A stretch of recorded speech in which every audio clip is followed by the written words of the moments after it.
King Charles had an unexpected encounter with a seagull.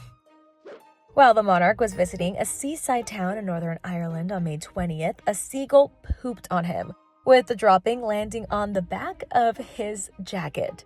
But the 77-year-old royal didn't let the mishap slow him down.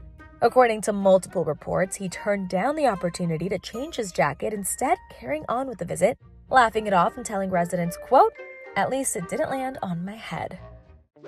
The king is visiting the southeast coastal town on the second day of his 3-day trip to Northern Ireland with Queen Camilla.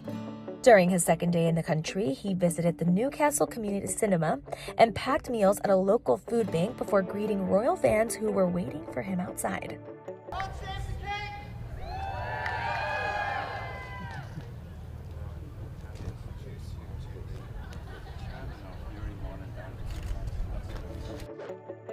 As for the Queen, she was making a separate visit to Royal Hillsborough, where she tried her hand at pouring a pint of Guinness.